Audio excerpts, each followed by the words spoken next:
Subscribe कीजिए मेरे channel maths with पूजा को और बेल आइकन को दबाना ना भूलें, जिससे आप मेरे मैथ लेक्चर्स को सबसे पहले देख सकें। मेरे वीडियो लेक्चर्स को शेयर कीजिए।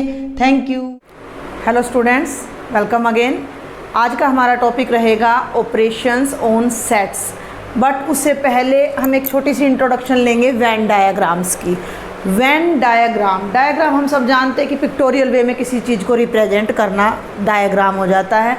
और वेन एक मैथमेटिशियन थे, जॉन वेन, जिन्होंने सेट्स को डायग्राम में रिप्रेजेंट करने का जो है कॉन्सेप्ट वो दिया था। तो जॉन वेन ने क्या दिया कि उन्होंने दो फिगर्स को यूज़ किया बेटा। एक उन्होंने यूज़ किया रेक्टेंगल को और एक उन्होंने यूज़ किया क्लोज्ड सर्कल को। किस लिए? सेट को रिप्रेजेंट करने के लिए। अब मान लीजिए कि ये, और हाँ ये भी ध्यान रखेंगे कि जो रेक्टेंगल है वो हम यूनिवर्सल सेट के लिए यूज़ कर रहे हैं और उसके जितने भी सबसेट्स आ जाते हैं उन सबको हमने सर्कल में यूज़ करना है। तो कैसे करना है कि ये एक आपका सेट है और ये यूनिवर्सल सेट है जिसमें आपके स्कूल के सभी स्टूडेंट्स हैं। X is a student of school, ठीक है भाई, X is a student of school X, ठीक है। ये कोई स्कूल है और उसके बच्चे हैं इसमें सारे, जिसे हमने यू से रिप्रेजेंट किया है। और अब हम इसमें सबसेट्स ले लेते हैं। तो ये मान लीजिए 9th क्लास है, ठीक है भाई। 9th क्लास को हमने A से रिप्रेजेंट कर दिया। ये 10th क्लास है, B से रिप्रेजेंट कर दिया। ये 11th क्लास है, C से रिप्रेजेंट कर दिया। और ये 12th क्लास है तो हमने इसको D से रिप्रेजेंट कर दिया। तो ये रिप्रेजेंट करने का तरीका है वेन डायग्राम, जो कि हम जब हायर लेवल पर सेट को स्टडी करेंगे, उनकी यूनियन, इंटरसेक्शंस, ऑपरेशंस देखेंगे तो वहाँ ये हमें बड़े ही हेल्पफुल रहने वाले हैं। देखिए जो नेचुरल नंबर का, मान लीजिए मैं ये नेचुरल नंबर्स ले लेती हूँ, ठीक है। तो ये नेचुरल नंबर्स का सेट मैंने ले लिया जिसमें 1 2 3 4 5 सब आ रहा है एंड डैश डैश डैश। और इस पर मैंने फर्दर एक और एलिमेंट ऐड कर दिया 0, ठीक है। 0 और ये सारे मिलकर जो ये बाहर वाला बड़ा सेट बनता है, ये क्या बन 0 है ये भाई, तो ये होल नंबर्स बन जाता है। इसी में फर्दर अगर मैं सारे negatives -1 -2 -3 -4 and so on add करती हूँ तो ये आपका इंटीजर्स बन जाता है। और इन सब पर जो आपका यूनिवर्सल सेट बनेगा वो रियल नंबर्स का बनेगा। और यहाँ पर मैं रैशनल्स और ले लेती हूँ भाई आपके सारे, इन सब पर बाहर नहीं जाना चाहिए भाई, ये बाहर नहीं जाना चाहिए। तो ये आपका रैशनल नंबर्स हो गया। और यहाँ एक सेट हमने बना दिया इरैशनल्स का, ठीक है भाई। तो इन दोनों को मिलाकर ये हमारा complete set, universal set real numbers बनता है। और ये सब इसके क्या हैं? सबसेट है भाई। n सबसेट है R का, और भाई W भी सबसेट है R का, एंड सो ऑन। क्लियर? तो यहाँ से हमें क्या, अब यहाँ से भी देखो ना, ये 9th क्लास है तो 9th क्लास में जितने भी बच्चे हैं, जितने भी स्टूडेंट्स हैं, they all are studying in your school. तो A is a subset of U, तो A is a subset of U। Subset की नोटेशन हम कर चुके हैं, अब हम उसको डायग्राम में लेके चल रहे हैं। और B is a subset of U, C is a subset of U। अच्छा यहाँ और देखो अब ध्यान से एक बार अच्छे से, n पूरे का पूरा W के अंदर आ रहा है तो मैं यहाँ से ये भी कह सकती हूँ कि n is a subset of W। और ये जो W है होल नंबर से, ये पूरे का पूरा इंटीजर्स में आ रहा है तो it is a subset of integers. और ये इंटीजर्स का सर्कल पूरे का पूरा रैशनल्स में आ रहा है तो it is a subset of rationals. और ये सारे मिलकर किसके सबसेट्स हैं? रियल नंबर्स के। तो वेन डायग्राम में क्या बताया मैंने कि हमने दो डायग्राम्स यूज़ करने हैं, ज्योमेट्रिकल फिगर्स, एक रेक्टेंगल होगा एक सर्कल होगा। रेक्टेंगल हमने यूनिवर्सल सेट के लिए यूज़ करना है, सर्कल उसके सबसेट्स के लिए हमने यूज़ करना है। अगर कोई सेट किसी दूसरे का सबसेट है तो वो पूरी तरह उसके अंदर आ जाएगा। जैसे मान लीजिए A अगर B का सबसेट है तो हम उसे वेन डायग्राम से कैसे दिखाएंगे? तो हम B को तो बाहर दिखाएंगे और A को उसके अंदर कहीं भी दिखा देंगे तो हमें पता लग जाएगा कि A B का सबसेट है। अगर मैं ऐसे लिख रही हूँ, ऐसे रिप्रेजेंट कर रही हूँ, ध्यान देना, ये मैं A बना रही हूँ, ये मैं A बना रही हूँ, तो ये ए पूरे का पूरा बी के अंदर नहीं आ रहा, इट मीन्स ए के सारे एलिमेंट्स बी के अंदर नहीं हैं, it means A is not the subset of be here. तो ए यहाँ बी का सबसेट नहीं है। इस चीज़ को मैं यहाँ मतलब क्या कि कुछ एक एलिमेंट्स मिल रहे हैं, कुछ एक एलिमेंट्स नहीं मिल रहे हैं। एक ये मैंने ये ले लिया ए, एक ये मैंने ले लिया बी, तो यहाँ भी ए बी का सबसेट नहीं है, बी भी ए का सबसेट नहीं है। Got it. तो ये थोड़ा सा यहाँ तक है। आगे जब हम एक दो बातें और पढ़ेंगे, अभी ऑपरेशंस ऑन सेट पढ़ेंगे, उसमें फिर और भी वेन डायग्राम्स बनेंगे जो मैं आपको बताऊंगी। अभी जस्ट इतना समझना है कि यूनिवर्सल सेट को तो भाई रेक्टेंगल से रिप्रेजेंट करना है, और किसी भी छोटे सेट को, उसके सबसेट को हमने सर्कल से रिप्रेजेंट करना है। अब हमारा जो अगला टॉपिक है दैट इज़ वेरी इम्पॉर्टेंट, और वो है ऑपरेशंस ऑन सेट। ऑपरेशन का क्या मतलब है? यहाँ ऑपरेशन जो बच्चे हिंदी मीडियम से आते हैं ना, उन्हें एक चीर फाड़ लगता है, काटा पीटा ऑपरेशन का मतलब। तो ये मेडिकल लाइन वाला ऑपरेशन नहीं है, यहाँ मैं आपको क्लियर कर दूँ। ऑपरेशन हम 10वीं क्लास तक भी पढ़ते आ रहे हैं, बेसिकली हमें बस पता नहीं है। प्लस माइनस मल्टीप्लाई डिवाइड ये सब जो आप करते थे ये ऑपरेशंस होते थे। 3 दे दिया मैंने आपको और 4 दे दिया, और 3 और 4 के बीच में मैंने प्लस का ऑपरेशन लगा दिया, तो एक नया नंबर हमें 7 मिल जाता था। तो ये प्लस भी ऑपरेशन कहलाता है, जो 2 एलिमेंट्स पर ऑपरेट होकर एक नया एलिमेंट बना देता है। ठीक है ना भाई। ऑपरेट करने का क्या मतलब है? जो बीमारी है उसको दूर करना, या जो समस्या है उसको दूर करके एक नया रूप दे देना। तो यहाँ ऑपरेट से क्या मतलब है कि प्लस एक ऐसा ऑपरेशन है जो इन दोनों को 7 बना देता है, और भाई माइनस एक ऐसा ऑपरेशन है जो ये 1 बना रहा है, मल्टीप्लाई एक ऐसा ऑपरेशन है जो इसे 12 बना रहा है, और डिवाइड एक ऐसा ऑपरेशन है जो इसे 1.3 बार बना रहा है। हर ऑपरेशन से एक नया रिजल्ट निकल के सामने आ रहा है, और ये सब हमने अपनी प्रीवियस क्लासेस में पढ़े हैं। तो क्या हम सेट्स पर भी ये जमा घटा गुना भाग मल्टीप्लाई डिवाइड करने जा रहे हैं?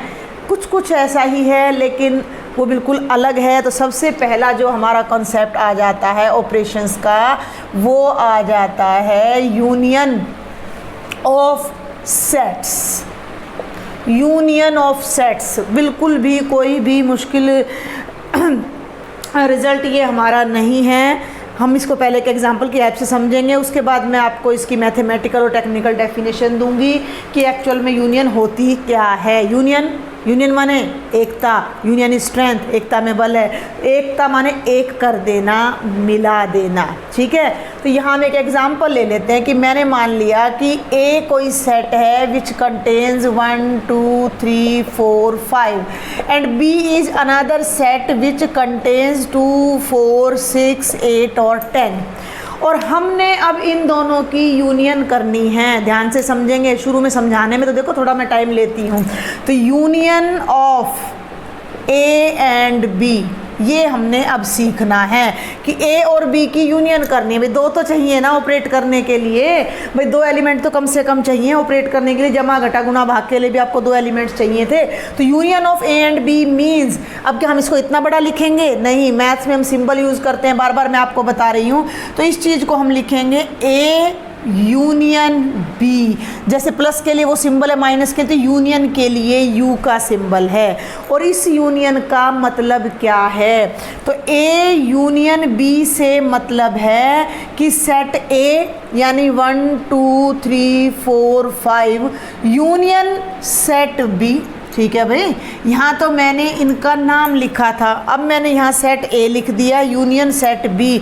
अब इसका क्या मतलब है? ये किस फॉर्म में क्या करेगा? इस यूनियन का मतलब है एक नया सेट जिसमें इन दोनों को एक कर देंगे। एक कर देंगे का मतलब इन दोनों सेट्स को मिलाकर एक सेट बना देंगे।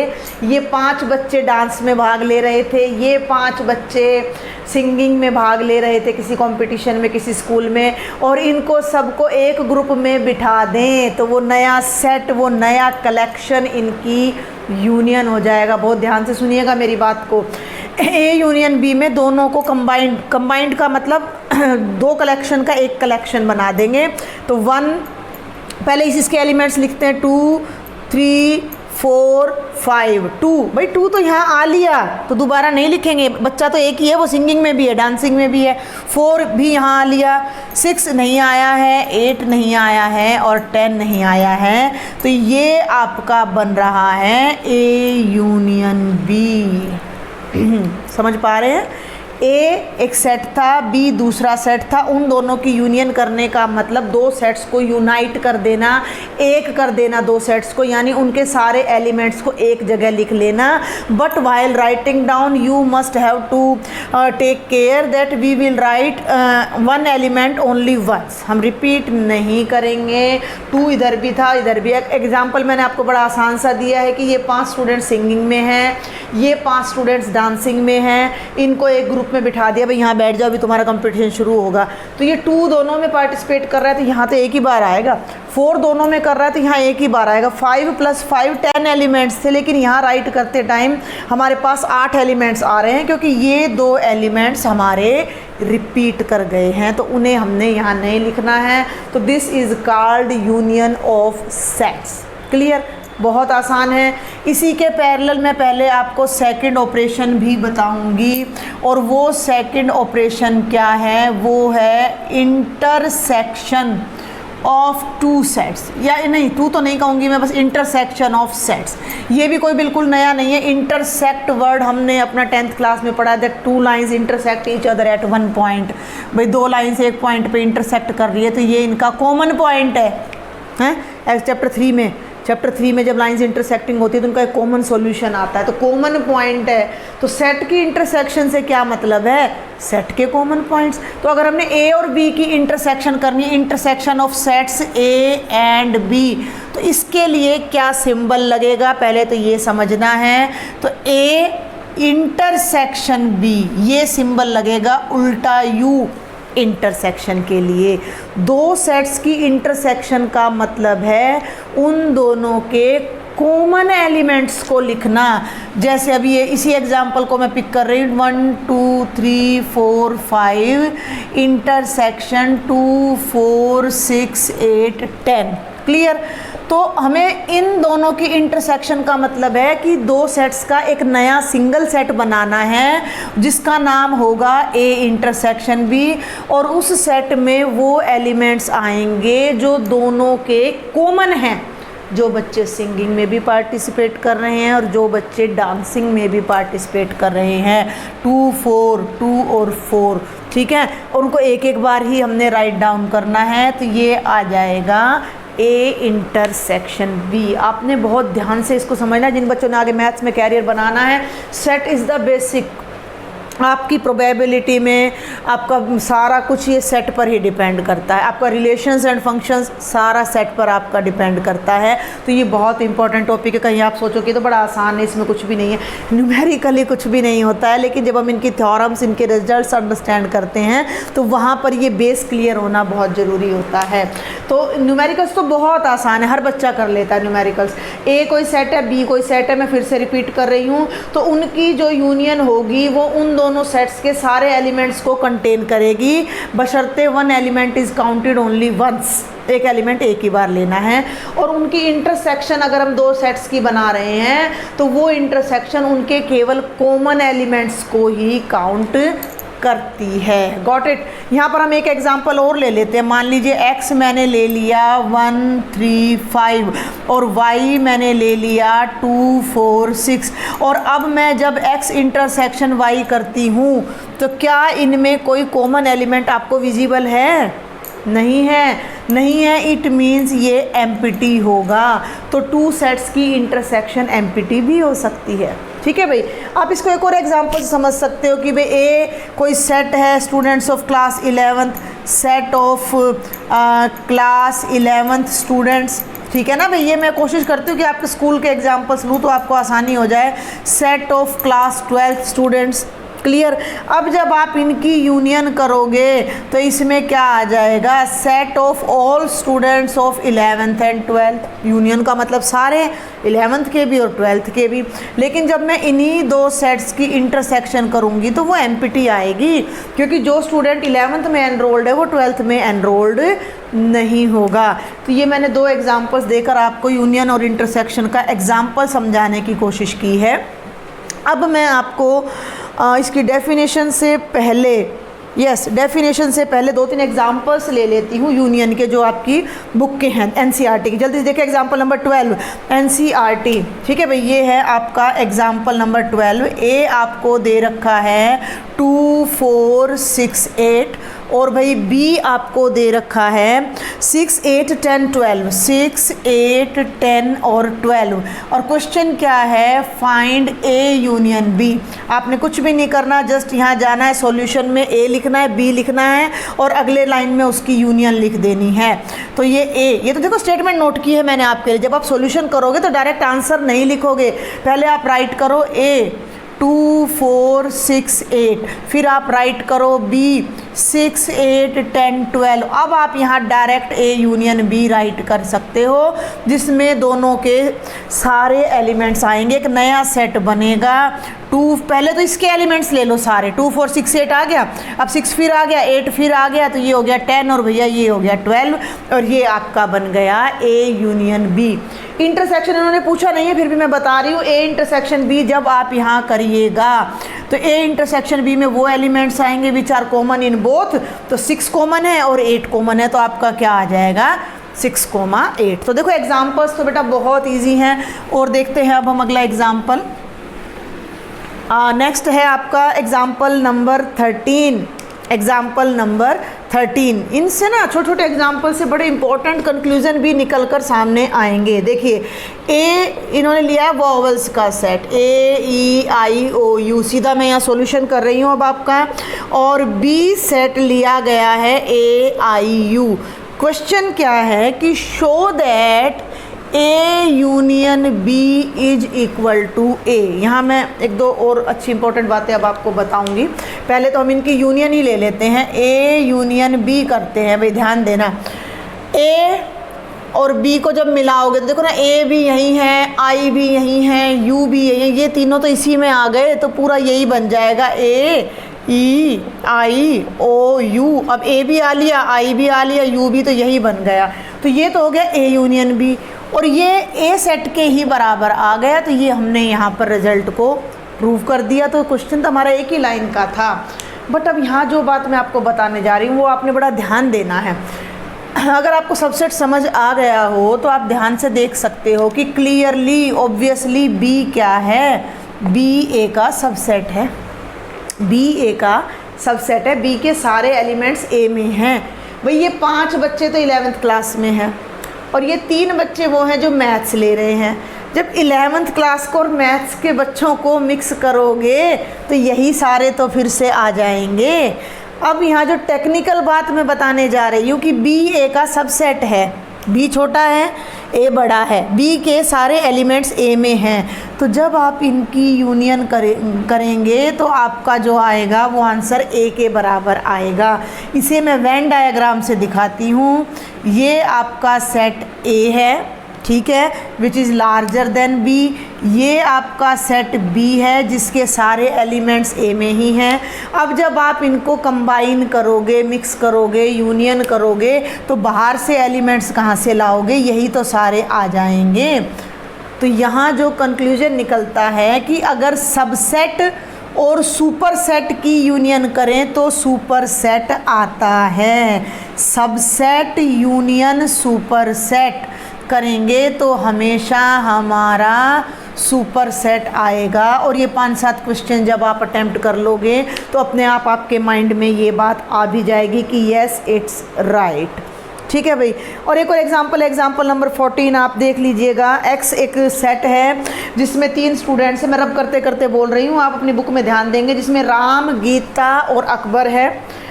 ये set of students of class 11th और who are in school hockey team. ठीक है भाई।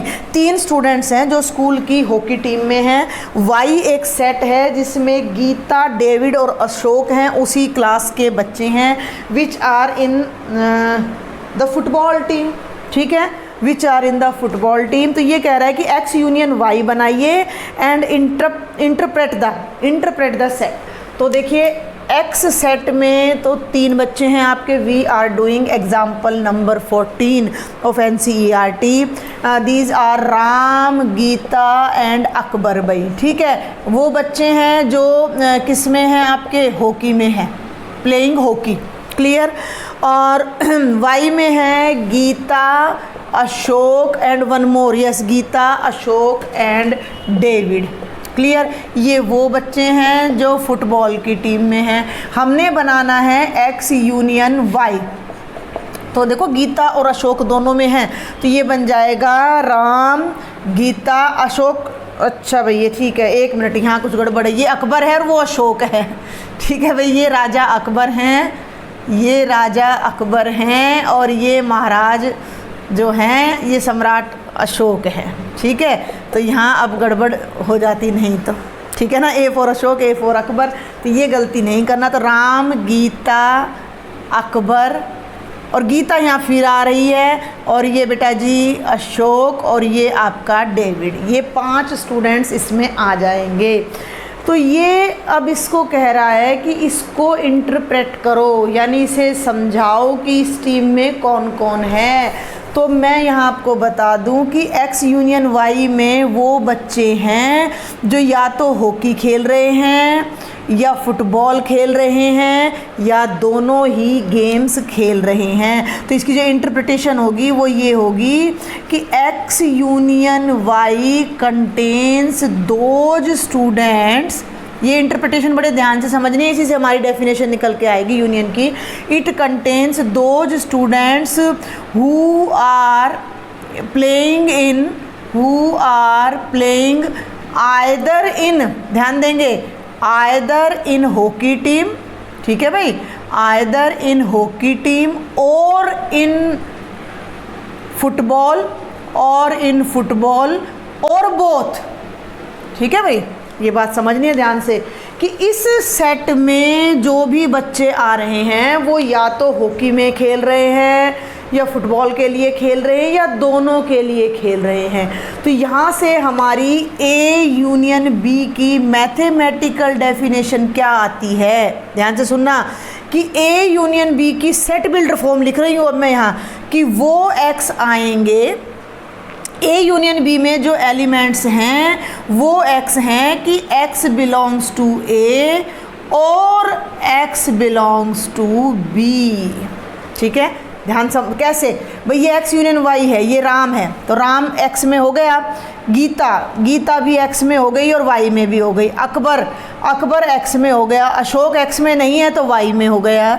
डेविड एक्स में नहीं है तो डेविड वाई में हो गया। यानी कि यूनियन में जितने भी एलिमेंट्स विजिबल हैं वो सारे के सारे या तो ए को बिलोंग कर रहे हैं, फर्स्ट सेट को बिलोंग कर रहे हैं, या वो सेकंड सेट को बिलोंग कर रहे हैं, या वो दोनों को भी बिलोंग कर रहे हैं।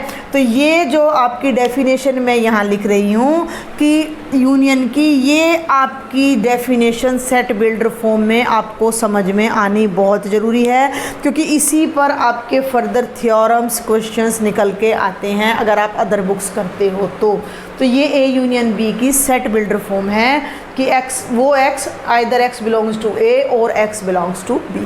इससे हमें एक हिंट और मिलता है कि अगर हमारे क्वेश्चंस में और वर्ड यूज होता है तो हम यूनियन के कॉन्सेप्ट को यूज करके चलते हैं। तो यहाँ पर कुछ आपके पास इसका वेन डायग्राम है यूनियन का, और कुछ इससे रिलेटेड 1-2 रिजल्ट्स हैं। पहले हम उन रिजल्ट्स को देखते हैं। 2-4 रिजल्ट्स हैं जिनका हम कोई प्रूफ नहीं करेंगे, हमारी 11th क्लास में इसका कोई प्रूफ नहीं है, जनरल सा रिजल्ट है। तो सबसे पहले इसकी कुछ प्रॉपर्टीज़ हैं। प्रॉपर्टीज़ यहाँ मैं लिख देती हूँ। ये पहली प्रॉपर्टी क्या है, A union B is equal to B union A. A आगे लिखा, बी पीछे, बी आगे लिखा, ए पीछे लिखा, कोई फर्क नहीं पड़ता। This is called commutativity.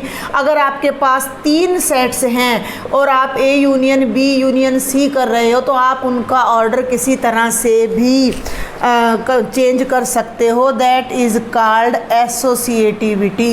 ये कहलाती है कम्यूटेटिविटी, ये आपकी प्रॉपर्टी कहलाती है एसोसिएटिविटी। ये सब चीज़ें हमने प्लस माइनस में और छोटी क्लासेज में भी की हुई हैं। थर्ड देखिए, अब आपका थर्ड एक बड़ा इंपॉर्टेंट रिजल्ट है कि ए यूनियन एमपीटी।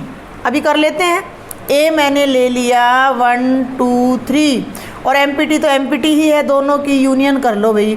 तो ए को जब एमपीटी से यूनियन करोगे तो इसमें तो कोई एलिमेंट ही नहीं है, तो क्या आ जाएगा, घूम फिर कर 1 2 3 ही आ जाएगा। तो क्या आ जाएगा, ए आ जाएगा। तो किसी भी, इसको जनरलाइज कर लिया करो, इनको रटना नहीं होता है भाई। यहाँ से पहले से हमें क्या समझ आया कि भाई किन्हीं 2 सेट का ऑर्डर चेंज कर दो, यूनियन पे कोई फ़र्क नहीं पड़ता। किन्हीं 3 सेट्स का ऑर्डर चेंज कर दो, यूनियन पे कोई फ़र्क नहीं पड़ता। किसी सेट को अगर एमपीटी सेट से यूनियन करोगे तो वो सेट खुद ही आ जाएगा, क्योंकि ऐड करने के लिए कोई और एलिमेंट बेचारे के पास है ही नहीं। किसी सेट को खुद से यूनियन करोगे तो भी वही आएगा, क्योंकि ए को ए में मिलाओगे तो ए ही बनेगा भाई। और फिफ्थ क्या है कि यूनिवर्सल सेट, ये थोड़ा सा ध्यान रखना पड़ेगा, ये मैंने डार्क कर दिया है। ये हमने ध्यान रखना है कि इस यू को डार्क लेना है, क्योंकि ये यूनिवर्सल सेट है और ये यूनियन वाला यू है ए। मतलब किसी यूनिवर्सल सेट के साथ किसी और सेट को अगर यूनियन करते हैं तो वो सबसेट वाली बात आ गई भाई। ए यू का सबसेट हो गया तो ये सारे एलिमेंट्स आ जाएंगे, तो वो यूनिवर्सल सेट के ही बराबर हो जाएगा। क्योंकि देखो ना, ए इसका सबसेट है तो सारे एलिमेंट्स इसमें यू के ही आ जाएंगे, तो ये यू के इक्वल हो जाएगा। तो दिस इज़ द प्रॉपर्टी। और अब हम यूनियन को एक बार वेन डायग्राम की हेल्प से और समझते हैं कि क्या है वेन डायग्राम। तो ये देखो बेटा, अगर ये हमारे पास कोई यूनिवर्सल सेट है, ठीक है, 2 केस हमारे यहाँ बनेंगे मेन, ठीक है। एक तो हमारा केस क्या बनेगा कि इसमें एक सेट ए ये है और एक सेट बी ये है और दोनों बिल्कुल अलग अलग हैं। समझे मेरी बात को। ये 10th क्लास है, ये स्कूल है आपका, हो गया। ये 10th क्लास है, हो गई। ये 11th क्लास है, तो ये तो अलग अलग होएंगी क्योंकि जो बच्चे 10th में वो 11th में नहीं है। तो इनकी जब हम यूनियन करेंगे तो सारे बच्चे 10th के आ जाएंगे और सारे 11th के। तो उस यूनियन को हम कैसे रिप्रेजेंट करेंगे कि सारे एलिमेंट्स ये और सारे ये, इन सब को हम डार्क करके लिख देंगे और ये बन जाएगा आपका ए यूनियन बी। क्लियर है, समझ आ गई बात। लेकिन कुछ सेट ऐसे भी होते हैं कि ये सेट ए है आपका, +1 के वो बच्चे हैं जो मैथ्स पढ़ रहे हैं। ये आपका सेट बी है, ये +1 के वो बच्चे हैं जो हिस्ट्री पढ़ रहे हैं। कुछ बच्चे ऐसे हैं जो दोनों सब्जेक्ट्स पढ़ रहे हैं, तो इनकी यूनियन करेंगे। तो वो यूनियन आप कैसे रिप्रेजेंट करोगे? तो बेटा जी वो यूनियन वेन डायग्राम में, ये डार्क जो मैं कर रही हूँ ना, इसका मतलब है कि ये सारे के सारे एलिमेंट्स हमारे इस यूनियन में आ जाएंगे। तो ए यूनियन बी हमारा ऐसे रिप्रेजेंट होगा। क्लियर? तो ये मैंने ए यूनियन बी की डेफिनेशन आपको दी है और उसको मैंने वेन डायग्राम से बताया है। और अब हम यही सारी बातें इंटरसेक्शन पर भी देखते हैं, प्रॉपर्टीज़ देखते हैं, एग्जाम्पल्स देखते हैं और इंटरसेक्शन का वेन डायग्राम देखते हैं। इंटरसेक्शन की डेफिनेशन मैं आपको दे चुकी हूँ। सबसे पहले हम फटाफट एग्जाम्पल्स देखते हैं। तो ये कह रहा है consider the set of examples of 12। Example number 12 मैं आपको बता चुकी हूँ, तो वो आप देख लीजिएगा। 6 4 2 4 6 8 और 6 8 10 12 की मैं इंटरसेक्शन आपको बता चुकी हूँ। और आगे आपका आ रहा है एग्जाम्पल नंबर 16 में वही है। एक्स में वही आपका क्या चल रहा है, राम है, गीता है और अकबर है, ठीक है भाई। और वाई में आपका क्या चल रहा है, गीता है, डेविड है और अशोक है। और जब आपको इसकी इंटरसेक्शन करनी है तो कौन सा एलिमेंट मैच कर रहा है? केवल और केवल गीता अकेली ऐसी लड़की है जो फुटबॉल भी खेलती है और हॉकी भी खेलती है। तो ये था आपका एग्जाम्पल नंबर 16। और एग्जाम्पल नंबर 17 आपका क्या है? ए आपका सेट है विच कंटेन्स 1 2 3 4 5 6 7 8 9 10, ध्यान देंगे। और बी आपका एलिमेंट सेट है विच कंटेन्स 2 3 5 7। जब आप इनकी इंटरसेक्शन करोगे तो आप उन एलिमेंट्स का सेट बनाओगे जो दोनों में मैच कर रहे हैं, 2 3 5 और 7। ये यहाँ पर फिर एक रिजल्ट आपको सीखने को मिलने वाला है अब। और ये किसके बराबर आ गया? बी के बराबर आ गया। आप यहाँ देख सकते हो कि बेटा जी B is the subset of A, ये आपका सबसेट है और बेटा जी ये आपका सुपर सेट है। और सबसेट और सुपर सेट की जब आप इंटरसेक्शन करोगे, यानी कि A इंटरसेक्शन B कर रहे हो, तो वो छोटे वाला सेट आएगा। क्योंकि छोटे भाई ये तो वो सारे बच्चे हैं जो 11th के हैं और ये वो बच्चे हैं आपकी क्लास के जो मैथ्स ले रहे हैं। तो 11th का सेट और मैथ्स के सेट का इंटरसेक्शन करोगे तो केवल यही एलिमेंट्स आपके मैच करेंगे। तो यहाँ पर जो रिजल्ट आएगा वो ये आएगा, subset intersection super set is equal to subset. तो दो रिजल्ट जो मैंने आपको बताए हैं, मैं एक बार उनको यहाँ हाईलाइट कर रही हूँ, वो बड़े इंपॉर्टेंट रिजल्ट हैं, आपने अपना नोट कर लेना है कि if A is a subset of B, तो इनकी जो यूनियन होती है वो बड़े सेट के बराबर होती है और इनकी जो इंटरसेक्शन होती है वो छोटे सेट के बराबर होती है। ये मैंने आपको विद एग्जाम्पल यहाँ पर बता दिया है। और अब हम इंटरसेक्शन की जो डेफिनेशन है वो लेने जा रहे हैं। मैथमेटिकल डेफिनेशन क्या है इंटरसेक्शन की? तो मैथमेटिकल डेफिनेशन क्या है कि A इंटरसेक्शन B में वो x आएंगे, और अब कर दिया भाई, ये तो मैंने यहाँ से देखते हैं, जो A में भी हैं और B में भी हैं। तो x belongs to A and x belongs to B। Union की डेफिनेशन मैंने आपको क्या बताई थी? x बिलोंग्स टू A और x बिलोंग्स टू B। तो ये डिफरेंस आपके माइंड में बिल्कुल क्लियर होना चाहिए। और अब मैं आपको बताने जा रही हूँ वेन डायग्राम इंटरसेक्शन का। ठीक है, अगर हमारे दो सेट्स डिसजॉइंट हैं तो इंटरसेक्शन भाई बनेगी ही नहीं। ये देखो, ये वाला ये यहाँ ले आती हूँ मैं भैया, ये मैंने x बना दिया, ये मैंने y बना दिया, तो इनकी इंटरसेक्शन पॉसिबल नहीं है। तो अगर हमें वेन डायग्राम बनाना भी पड़े तो हम यहाँ इसको एम्प्टी करके छोड़ देंगे। लेकिन अगर ऐसा कोई सेट है हमारे पास, ये अपना हो गया भाई यूनिवर्सल सेट, ये x हो गया, ये y हो गया। बात को समझो, ये वो बच्चे हैं जो फुटबॉल की टीम में हैं, ये वो बच्चे हैं जो हॉकी की टीम में है, तो ये वो बच्चे हैं जो फुटबॉल और हॉकी दोनों में हैं। यानी कि ये हमें किसको रिप्रेजेंट कर रहा है? x इंटरसेक्शन y को, या a इंटरसेक्शन b को ये सेट हमें रिप्रेजेंट कर रहा है। और इसकी इसमें लगे हाथ, अब आपको एक दो बातें थोड़ा जल्दी तो आपको लगेगा कि हो रहा है। यहाँ मैं एक बात और बता दूं कि अगर x इंटरसेक्शन y एम्प्टी है तो हम यहाँ कहते हैं कि x and y are called disjoint sets. तो अगर इनकी इंटरसेक्शन एम्प्टी डिसजॉइंट बिल्कुल अलग अलग है, इनमें कुछ भी मैच नहीं कर रहा है। और अब हम फटाफट से इंटरसेक्शन की प्रॉपर्टीज़ और देख लेते हैं, बाकी का फिर हम अपने नेक्स्ट लेक्चर में डिस्कस करेंगे। प्रॉपर्टीज़ क्या है? बिल्कुल वही प्रॉपर्टीज़ हैं इंटरसेक्शन की। कॉम्यूटेटिविटी, यानी A इंटरसेक्शन B कर लो या B इंटरसेक्शन A कर लो। क्लियर है भाई?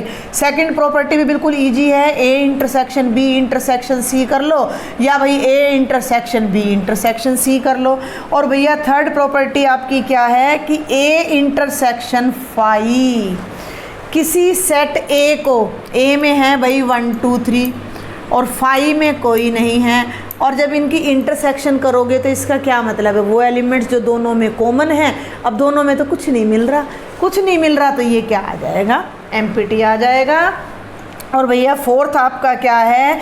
A इंटरसेक्शन A को A से ही इंटरसेक्ट करना है, तो ए में और ए में क्या मैच कर रहा है, 1 भी मैच कर रहा है, 2 भी मैच कर रहा है, 3 भी, तो वो खुद ही आ जाएगा।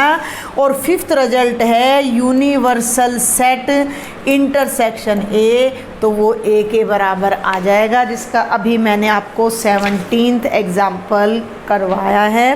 तो आज के लेक्चर में बेटा बस इतना ही, क्योंकि काफ़ी लंबा हो जाता है तो शायद आप लोग भी बोर हो जाते हैं। तो इसकी जो अदर प्रॉपर्टीज़ हैं, एक टॉपिक और रह जाता है, वो मैं नेक्स्ट लेक्चर में बताऊंगी।